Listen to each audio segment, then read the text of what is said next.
வணக்கம். தினசரி வானிலையும் அதனை சார்ந்த அறிவியலும். இன்று செப்டம்பர் 4 ஆவணி 19.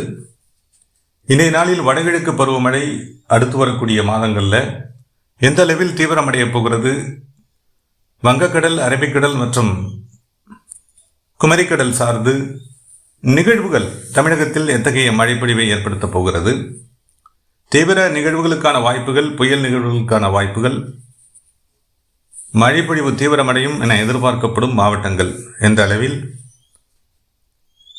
நமது தனிப்பட்ட வானிலை விளக்கம். வணக்கத்துடன் சி. அண்ணாதுரை. வடகிழக்கு பருவமழை குறித்தான நமது முன்னோட்ட இந்த விளக்கத்திற்கு உலகளாவிய வானிலை மாற்றங்களை அடிப்படையாக கொண்டிருக்கிறோம். பசிபிக் பெருங்கடல் சார்ந்த லானினோ நோக்கிய நகர்வு, இந்திய பெருங்கடல் சார்ந்த நெகட்டிவ் ஐஓடி நோக்கிய நகர்வு,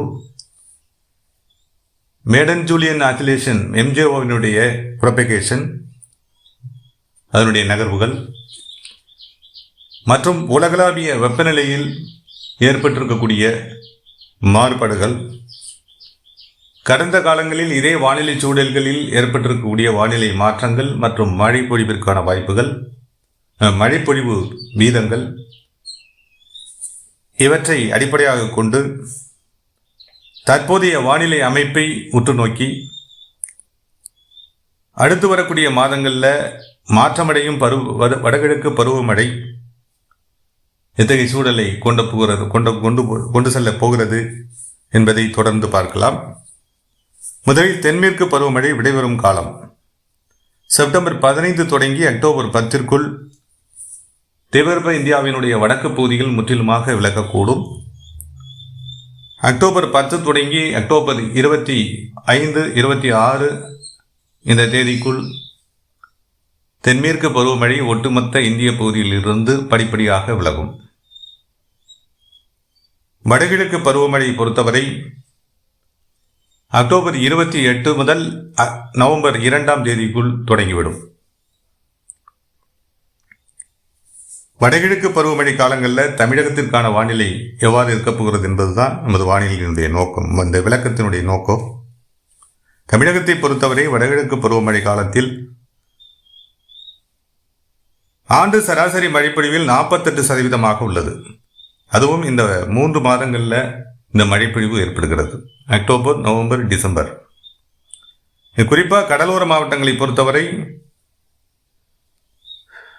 40 முதல் 60%, 48 முதல் 60% என்ற அளவில் மழைப்பொழிவை பெறக்கூடிய, ஆண்டு சராசரி மழைப்பொழிவில் 60% வரை மழைப்பொழிவை பெறக்கூடிய காலமாக இந்த 3 மாதங்களும் கடலோர மாவட்டங்களுக்கு அமைகிறது.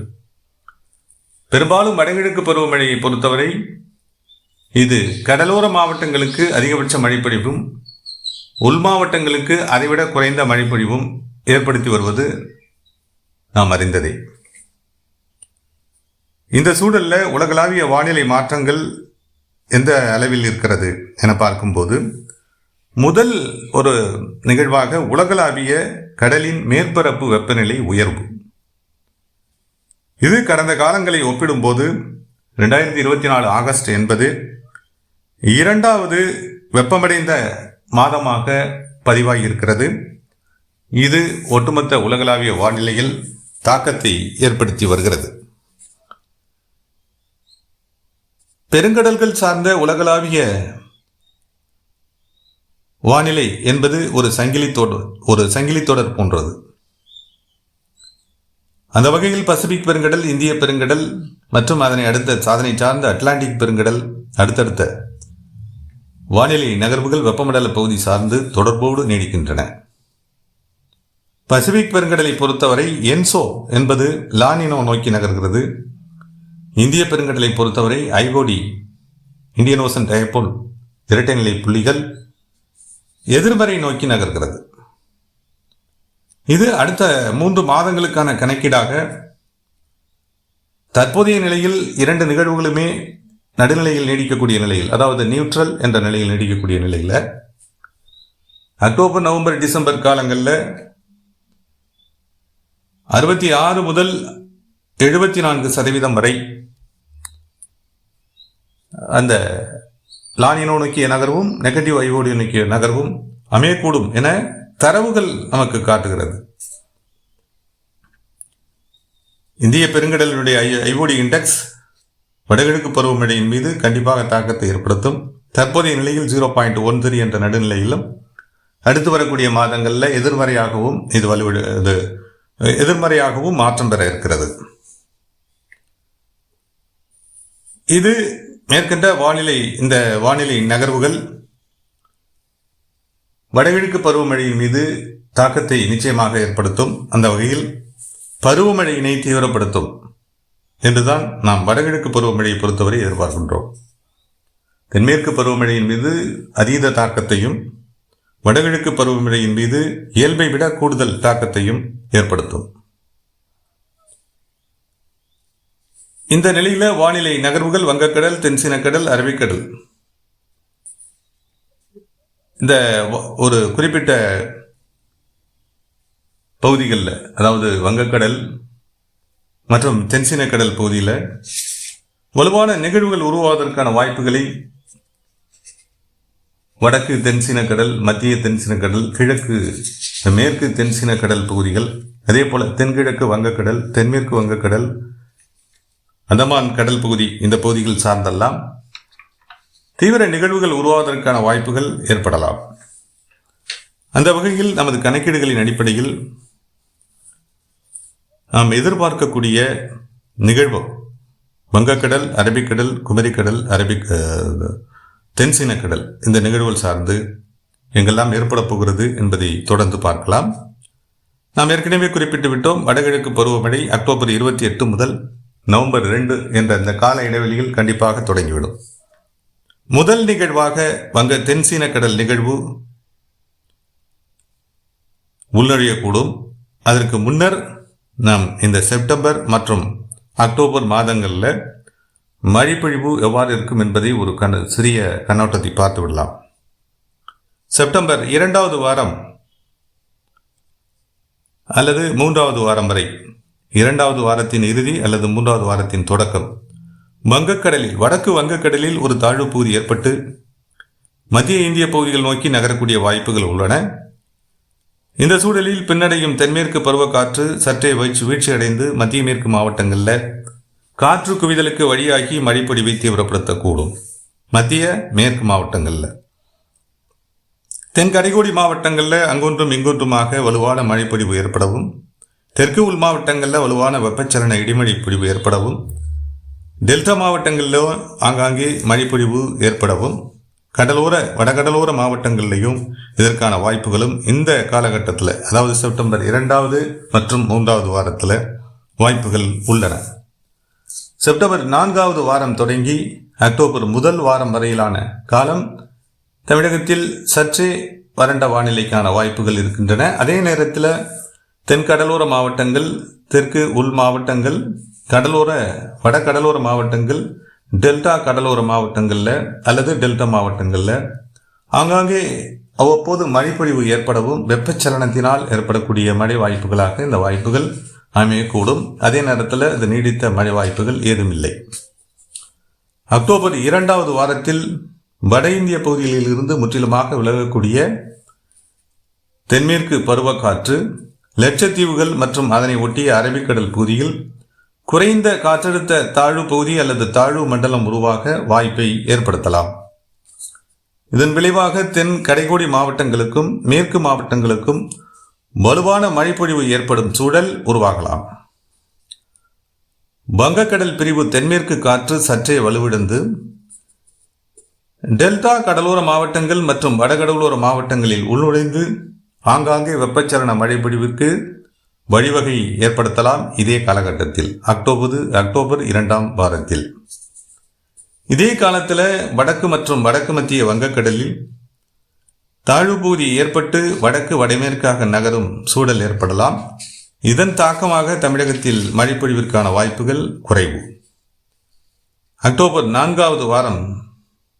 4வது வாரத்தினுடைய தொடக்க நிலையில் வடக்கு அந்தமான் கடல் பகுதியில் குறைந்த காற்றழுத்த தாழ்வு பகுதி உருவாகக்கூடிய சூழல் அல்லது ஒரு குறைந்த ஒரு காற்று சுழற்சி ஏற்படக்கூடிய சூழல் ஏற்படுத்தலாம். இது பெரிதாக தமிழகத்தில் மழை பொழிவை ஏற்படுத்தாவிட்டாலும் வடகிழக்கு பருவக்காற்று துவங்குவதற்கான ஒரு முன் நிகழ்வாக இந்த நிகழ்வு அமையக்கூடும். அதாவது அக்டோபர் 28 முதல் நவம்பர் 2 வடகிழக்கு பருவக்காற்று துவங்கக்கூடிய நிலையினை இது உறுதிப்படுத்தும். நவம்பர் முதல் வாரம் வடகிழக்கு பருவமழை துவங்கிய நிலையில் முதல் நிகழ்வாக தென்சீன கடலிலிருந்து தீவிர புயல் நிகழ்வு வங்கக்கடலில் உள்நுழைந்து, அதாவது அந்தமான் கடல் பகுதியில் உள்நுழைந்து தீவிர புயலாக வலுவடையலாம். இந்நிகழ்வு தமிழகத்தின் வடகடலோர மாவட்டங்கள் மற்றும் தெற்கு ஆந்திர கடலோர பகுதிகள் நோக்கி நகரக்கூடிய சூழல் ஏற்படலாம். அதே நேரத்தில் தென்மேற்கு வங்கக்கடல் பகுதியில் உயரும் வெப்பநிலை, கடலின் மேற்பரப்பு வெப்பநிலையில் உயர்வு ஏற்படும் நிலையில் இந்த நிகழ்வு மேற்கு தென்மேற்காக நகரக்கூடிய சூழலும் தவிர்ப்பதற்கில்லை. ஆக அதிகபட்சமாக வடக்கு வடகடலோர மாவட்டங்கள் அல்லது தெற்கு ஆந்திர பகுதிகள் தீவிர நிகழ்வாக நகர்ந்து வலுவிழந்து மழைப்பொழிவை ஏற்படுத்தும் நிகழ்வாக இந்த நிகழ்வு அமையக்கூடும். இதனுடைய மற்றொரு வாய்ப்பாக மேற்கு தென்மேற்காக நகரக்கூடிய நிலையில் தீவிர நிகழ்வாகவே கரை நெருங்கி டெல்டா மற்றும் தென் கடலோர மாவட்டங்களுக்கும் வடகடலோர மாவட்டங்களுக்கும் தீவிர மழைப்பொழிவை ஏற்படுத்தும் நிகழ்வாகவோ அல்லது சேதத்தை ஏற்படுத்தும் நிகழ்வாகவோ அமையலாம். இது கணிப்புகளுக்கு அப்பாற்பட்டது. இதே காலகட்டத்தில் நவம்பர் முதல் வாரத்தில் அரபிக்கடலில் லட்சத்தீவுகள் பகுதி சார்ந்த அரபிக்கடல் பகுதியில் ஒரு தாழ்வு பகுதி உருவாகக்கூடிய சூழல் ஏற்பட்டு தென் மாவட்டங்கள், மேற்கு மாவட்டங்கள், தென் கடைக்கோடி மாவட்டங்களில் பரவலாக மழைப்பொழிவை ஏற்படுத்தும் சூழல்கள் ஏற்படலாம்.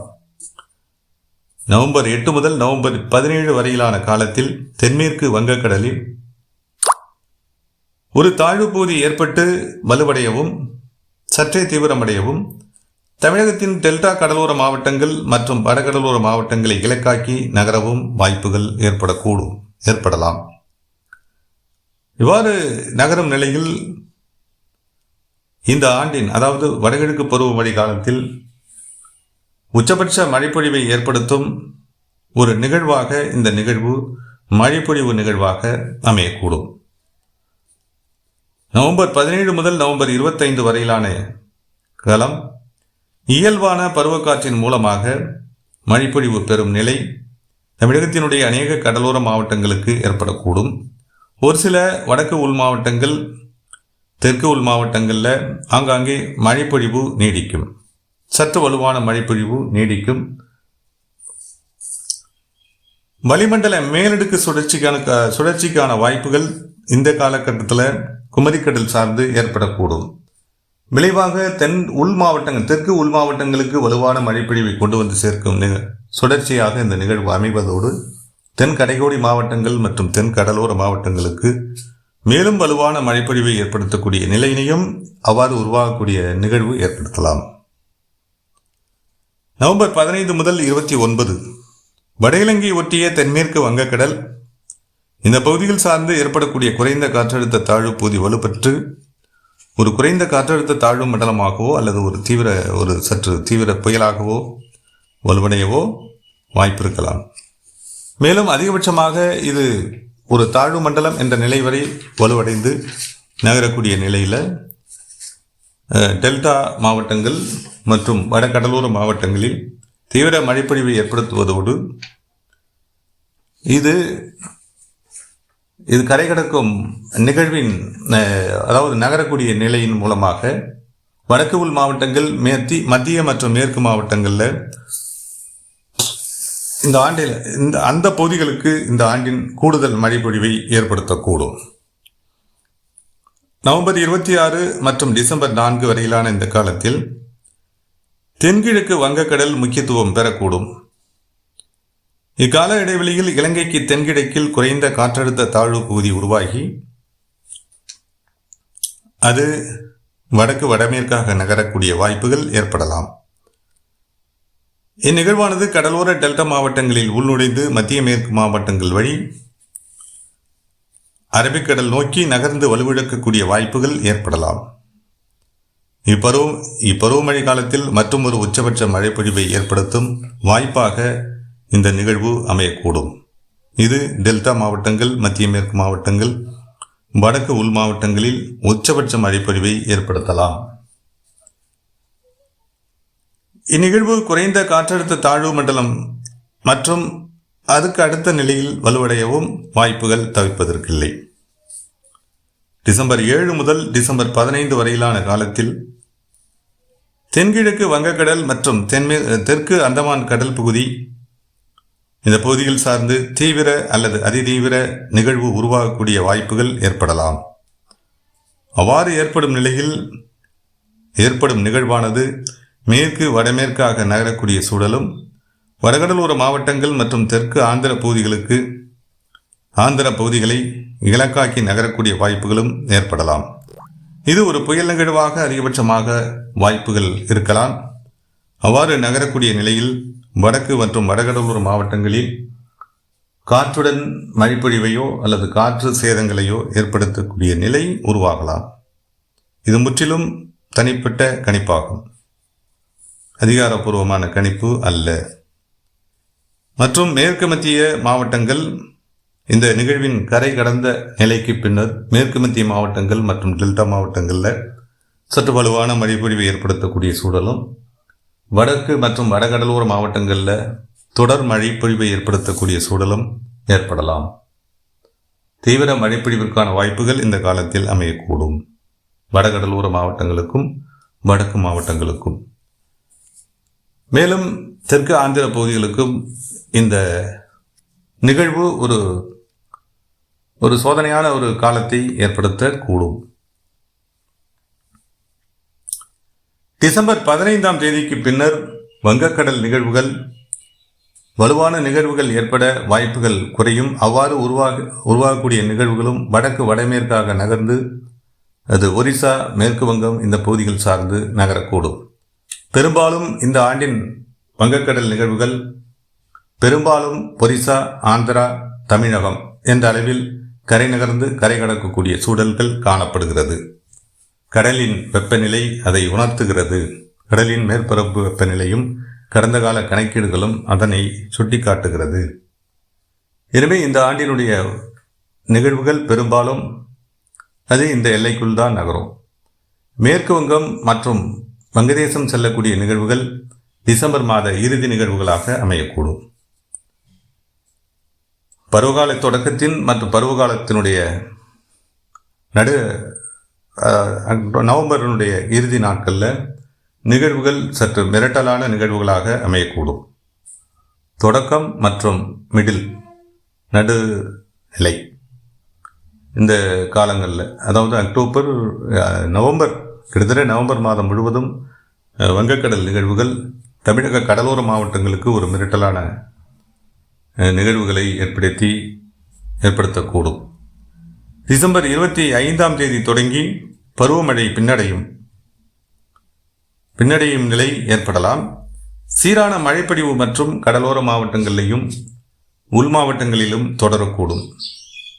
அதே நேரத்தில் குமரிக்கடல் மற்றும் தென்மேற்கு வங்கக்கடல் சார்ந்து சிறிய அளவிலான மேலடுக்கு சுழற்சிகள் ஏற்பட்டு தென் மாவட்டங்களில் மழைப்பொழிவை இறுதி காலத்தில் வலுப்படுத்தக்கூடும்னா ஒரு நீண்ட மழைப்பொழிவை ஏற்படுத்தாவிட்டாலும் அவ்வப்போது மழைப்பொழிவு ஏற்படுத்தும் நாட்களாக டிசம்பர் 25ஆம் தேதிக்கு பிந்தைய நாட்கள் அமையக்கூடும். ஜனவரி முதல் வாரத்தில் வடகிழக்கு பருவமழையினுடைய தீவிரம் வெகுவாக குறைந்து விலகும். இதுதான் நமது எதிர்பார்ப்பாகவும் நமது கணிப்பாகவும் உள்ளது. மழைப்பொழிவு அளவீடு கணக்கீடுகள் அடுத்து மற்றும் ஒரு விளக்கத்தில் இது முழுமையடையாத நிலையில் உள்ளதால் மற்றும் ஒரு விளக்கத்தில் எந்தெந்த மாவட்டங்கள் உச்சபட்ச மழைப்பொழிவை பெறப்போகிறது, சராசரி மழைப்பொழிவை விட கூடுதல் மழைப்பொழிவை பெறப்போகிறது என்ற கணக்கீடுகளை நாம் முழுமை செய்து அடுத்து மற்றும் ஒரு அறிக்கையாக வெளியிட காத்திருக்கிறேன். தொடர்ந்து இந்த இணைப்பில் நீடித்த அனைத்து உள்ளங்களுக்கும் நன்றி. மற்றும் ஒரு இணைப்பில் சந்திக்கலாம். நன்றி.